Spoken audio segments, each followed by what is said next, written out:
सवाल दर सवाल में आपका स्वागत है। मैं हूं राकेश अग्निहोत्री।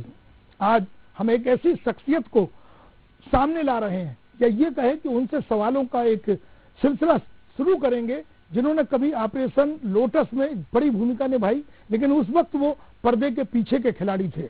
हाल ही में बीजेपी ने उन्हें एक बड़ी जिम्मेदारी सौंपी है। कह सकते हैं कि सरकार से जुड़ी सत्ता को संचालन करने की जिम्मेदारी गृह निर्माण मंडल के अध्यक्ष की जिम्मेदारी सौंपी है आशुतोष तिवारी जी को, जो संगठन मंत्री रहे। आशुतोष जी, आपका बहुत बहुत स्वागत है। नमस्कार राकेश जी। सर, लंबे समय तक पर्दे के पीछे, अब सामने फ्रंट फुट पर, जिम्मेदारी महज एक औपचारिकता है गृह निर्माण मंडल के अध्यक्ष की, या फिर बहुत कुछ उम्मीदें और रणनीति के तहत अब आपको भाजपा की मुख्य धारा से जोड़ दिया गया है? पार्टी में सभी कार्यकर्ता भाव से काम करते हैं और कार्यकर्ता को क्या जिम्मेदारी निभानी है उसे नेतृत्व तय करता है। तो अभी भी नेतृत्व ने तय की है हमारी जिम्मेदारी, और पहले भी अगर मैं संगठन मंत्री के नाते अपनी जिम्मेदारी निभा रहा था, उस समय भी हमारी जिम्मेदारी को नेतृत्व ने तय किया था। संगठन मंत्री जो संभागीय और जिला स्तर पर थे, धीरे धीरे ये व्यवस्था खत्म की गई, इसलिए उन चेहरों को अब भाजपा की मुख्य धारा से जोड़ दिया गया है, या वाकई में भाजपा को आपकी जरूरत है और आपको अब पार्टी की जरूरत कुछ ज्यादा है? इसे पार्टी की जरूरत है, ये कोई व्यवस्था अलग अलग नहीं है। संगठन मंत्री इस नाते भी पार्टी ने तय किया कि जिले की जिम्मेदारी का निर्वहन करना है, तो जिले की जिम्मेदारी का निर्वहन किया। संभाग संगठन मंत्री के नाते जिम्मेदारी जब पार्टी ने दी, तो संभाग संगठन मंत्री के नाते अपनी जिम्मेदारी का निर्वहन किया। अभी भी पार्टी ने तय किया कि संभाग स्तर की जिम्मेदारियों पर जो भी संगठन मंत्री हैं उनको बदली हुई भूमिका में रखना है। अब बदली हुई भूमिका में भी कहाँ किसको रखना है, ये पार्टी ने तय किया। लेकिन पार्टी की आपसे कई अपेक्षाएं पहले रही जब आप संगठन मंत्री थे, अब अध्यक्ष हैं गृह निर्माण मंडल के, तो एक दूसरे की अपेक्षाएं पूरी होकर के एक समन्वय के साथ आगे बढ़ रहे हैं, या कहीं कुछ लगता है कि कोई चूक, कोई आवश्यकता ऐसी रह गई है जो महसूस कर रहे हो कि नहीं, सही व्यक्ति सही जगह ही आ गया है? ऐसा नहीं है। अपेक्षा जैसा इसमें मुझे लगता है शब्द को जोड़ना उचित नहीं है। नेतृत्व भूमिका तय करता है। पार्टी का जो कार्यकर्ता है उसकी अपनी केवल इतनी जिम्मेदारी होती है कि जो तय किया है उस तय की जिम्मेदारी को वो अपनी पवित्रता से और पूरी निष्ठा के साथ निर्वहन करे। अभी तक आपने जिम्मेदारी पूरी निष्ठा के साथ निभाई है संगठन मंत्री के तौर पर? स्वाभाविक रूप से हमेशा इस बात का मैंने ध्यान रखने का प्रयास किया है कि अगर संगठन ने मुझे संगठन मंत्री इस नाते जिम्मेदारी दी है तो पूरी सक्रियता के साथ। तो जिले से संभागी ये बड़ी जिम्मेदारी होती, धीरे धीरे कदम आप आगे बढ़ा रहे थे, तो इस पूरी यात्रा के दौरान क्या कह सकते हैं कि भाजपा को बहुत करीब से आपने देखा है, लेकिन बार बार मैं एक शब्द प्रयोग करता हूं कि पर्दे के पीछे उस वक्त की जो रणनीति होती थी या उस वक्त जो पार्टी की अपेक्षाएं होती थी, लगता था कि बंद कमरे तक ही सीमित रहकर ज्यादा आनंद आता था, या अब फ्रंट फुट पर लाके खड़ा किया है तो यहाँ से एक नई शुरुआत होने जा रही है? आनंद का भाव तो ये अपनी मन की जो स्वीकारता होती है उस पर निर्भर करता है। अपने यहाँ कहा है संतोषम परमम सुखम। मन की संतुष्टि अगर दी हुई जिम्मेदारी में है तो हर जिम्मेदारी में आपके मन का भाव आनंद से भरा रहे। ये वही भाजपा है सर जो सेवा समर्पण की बात करती है? हाँ, कहीं कोई अंतर नहीं है, वही है, और उसी भाव से आज भी हमारे नेतृत्व जो जिम्मेदारी सौंपते हैं सभी कार्यकर्ता उसका निर्वहन करते हैं। तो चलिए, जो जिम्मेदारी आपको गृह निर्माण मंडल के अध्यक्ष की सौंपी गई है, कोई रोड मैप बनाया? हालांकि बहुत कम समय हुआ है, कोई प्लान है? आपके भी ध्यान में होगा कि माननीय हमारे यशस्वी जो मुख्यमंत्री जी हैं वह हर तबके के लिए काम कर रहे हैं, चाहे आर्थिक दृष्टि से वो बहुत कमजोर तबका हो, चाहे मध्यम वर्गीय हो, या जो अर्थ संपन्न परिवार भी हैं, उनको भी हम कैसे आवास उपलब्ध करा सकते हैं। माननीय मोदी जी ने भी जो कहा है कि हाउसिंग फॉर ऑल, सबके लिए घर होना चाहिए। लेकिन आपके मुंह से जो बातें अभी सुनी या पहले सुनी इस जिम्मेदारी के मिलने के बाद, मध्यम वर्गीय पार्टी, कोई भी राजनीतिक दल हो, कांग्रेस, बीजेपी, मध्यम वर्गीय की अपेक्षाएं पूरी नहीं होती, कोई उसकी सुध नहीं लेता। फ्री में देना है तो गरीबों को देना है, और बड़े लोगों के लिए एक अलग रास्ता खोल देते हैं। नहीं, ऐसा नहीं है। सबके लिए घर, तो उसमें चाहे मध्यम वर्गीय हो, चाहे आर्थिक दृष्टि से बहुत कमजोर तबका हो। जैसा मैंने कहा कि तो जो मोदी जी और शिवराज जी चाहते हैं, इसको लेकर के कोई प्लान आपने बनाया, या प्लान बनाया आपके हाथ में सिर्फ इम्प्लीमेंट करना है? जो भी आवश्यक लगेगा उस दिशा में बढ़ेंगे ही। बढ़ना उन्हीं के मार्गदर्शन में है। जैसी सरकार की मंशा है उस मंशा के अनुरूप हाउसिंग बोर्ड खरा उतरे, उसकी चिंता सभी लोग मिलकर के करेंगे। चलिए, एक आम आदमी अगर जानना चाहे, उसकी कुछ अपेक्षाएं हैं आवास को लेके, तो हाउसिंग बोर्ड का जो कार्य क्षेत्र है वो क्या है? सिर्फ राजधानी महानगर या जिले और उससे नीचे भी कोई नेटवर्क है?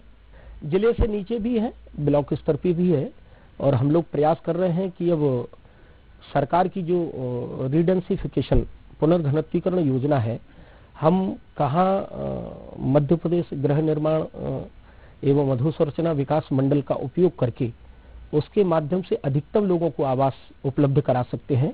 यानी बहुत अर्थ के अभाव में भी रहने वाला परिवार सर्व सुविधा युक्त आवास में कैसे रह सकता है। कई और एजेंसियां भी काम कर रही हैं मकान निर्माण को लेकर के, और प्राइवेट का तो दौर ही है। ऐसे में हाउसिंग बोर्ड के लिए कुछ करने का है? स्वाभाविक रूप से हमारे लिए तो अच्छी बात है। हम उसको अगर स्वस्थ प्रतिस्पर्धा इस भाव से लेंगे तो तय समय सीमा में कैसे आवास गुणवत्तापूर्ण बनाए जा सकते हैं, तो निश्चित रूप से हमारे लिए वो अच्छा है, वहाँ कोई ऐसी चुनौती नहीं है। लेकिन जब कई निगम मंडल घाटे में चल रहे हैं और निजीकरण का ये दौर है, बड़ी बड़ी कंपनियां सामने आ रही हैं, ऐसे में हाउसिंग बोर्ड की से क्या अपेक्षा रखी जाए?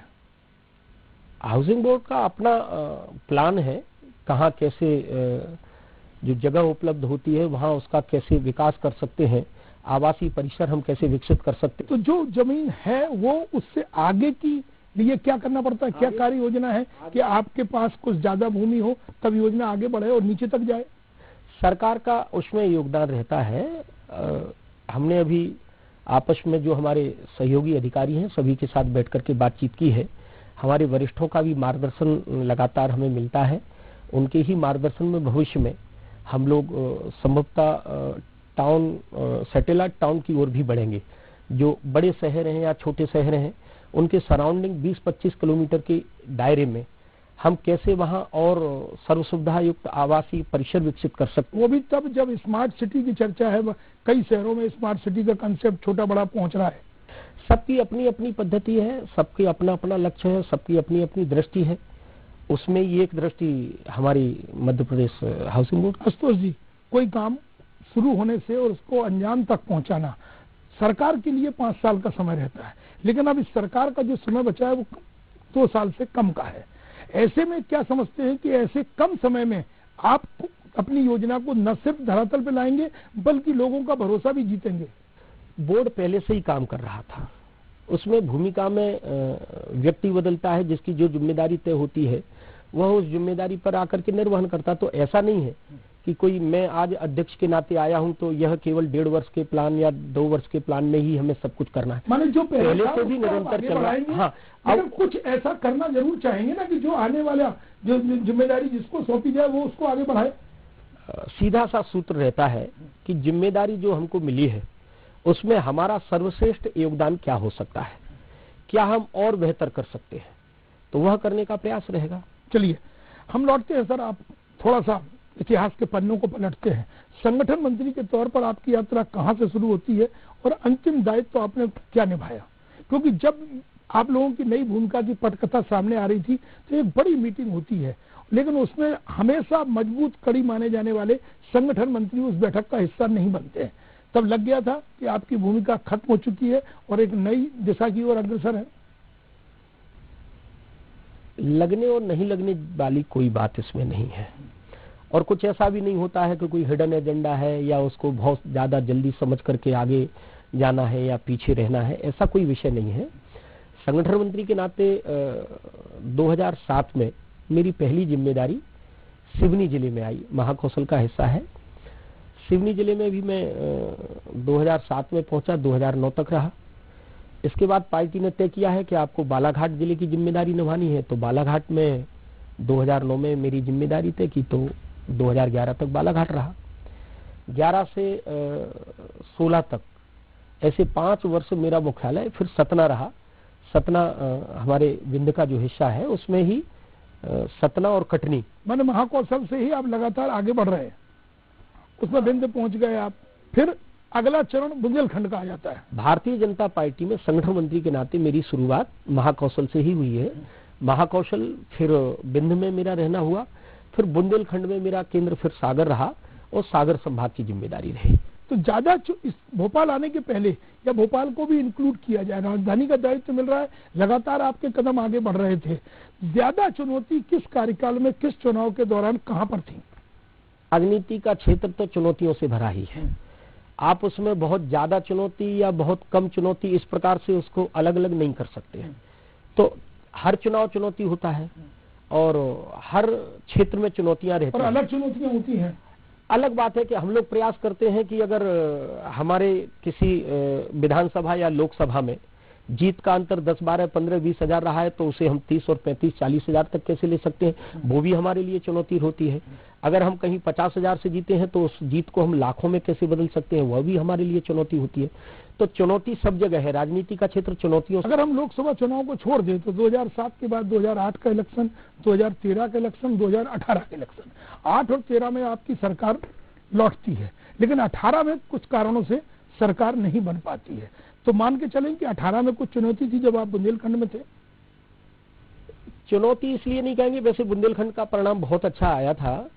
2008 और 13 और 18 के चुनाव में सामान्यतः वैसे बातें होती थी कि भारतीय जनता पार्टी की सरकार नहीं बनती है, सरकार अगर बन भी जाती है तो ये चला नहीं पाते हैं। 2003 के बाद इस प्रकार की चर्चा का दौर चला था। तो ये मिथक टूटा है, वो मिथक स्वाभाविक रूप से टूटा। दूसरा, 18 में भी आप ऐसा नहीं कह सकते हैं कि सरकार नहीं, नहीं सरकार तो नहीं बनी ना, आंकड़ों में हम पीछे आगे रह गए। लेकिन अगर उस समय का हम वोट प्रतिशत देखेंगे, सर इस पार्टी के बड़े नेता सुंदरलाल पटवा और भी दूसरे नेता ये कहते रहे जीत तो जीत होती है, तो फिर वहीं से एक ध्वनि निकलती है कि हार तो हार होती है, सीट कम आई और सरकार नहीं बना पाए। तो फिर उसे आप इस दृष्टि से भी लीजिए कि 18 में अगर हम साल, सवा साल के लिए सरकार में नहीं भी रहे तो सवा साल बाद फिर हम सरकार में आए। तो सर सवा साल, अच्छा आपने जिक्र सवा साल का किया, जब कमलनाथ सरकार रहती है तब तो आशुतोष जी बड़े चर्चा में आ गए थे। सर जब सरकार आती है उसके पहले एक ऑपरेशन लोटस, बहुत कम लोगों को मालूम होगा, बड़े बड़े किरदार थे उसमें, एक किरदार आपका था। खासतौर से जब मुख्यमंत्री रहते कमलनाथ जी एक चिट्ठी लिखे हैं केंद्रीय गृह मंत्री अमित शाह को, जो पार्टी के राष्ट्रीय अध्यक्ष हैं, तो ऐसा क्या था कि आशुतोष को कोट कर रहे हैं? मुझे नहीं पता, मैंने तो जैसा आपको कहा कि अभी चिट्ठी तो लिखी गई ना सर। पिछले कुछ महीने तक मेरी जिम्मेदारी संगठन मंत्री के नाते रही। तो संगठन मंत्री रहते ही तो सर मेरे स्वभाव व्यवहार में ऐसा कुछ नहीं रहा कि जिसके कारण अनावश्यक कोई हलचल का मैं हिस्सा बन। छुपा रहे हैं सर, चिट्ठी में तो जिक्र आपके नाम का था ना। जिक्र उन्होंने क्यों किया मुझे नहीं जानकारी, लेकिन ऐसा क्या कर दिया था आपने कि एक मुख्यमंत्री को सीधे आशुतोष को कोट करना पड़ा? मुझे लगता है यह सवाल आपको कमलनाथ जी से करना चाहिए। नहीं, पार्टी की राष्ट्रीय अध्यक्ष को लिखा गया है सर, तो कहीं तो आप उनकी राय में रोड़ा बन रहे होंगे, कहीं उनका रायता बगरा रहे होंगे, कहीं रंग में बेरंग की स्थिति निर्मित कर दी होगी। यही बहुत बड़ा भ्रम है, रायता बगराने वाली कोई बात ही नहीं है। वास्तव में जो कांग्रेस की सरकार का कालखंड था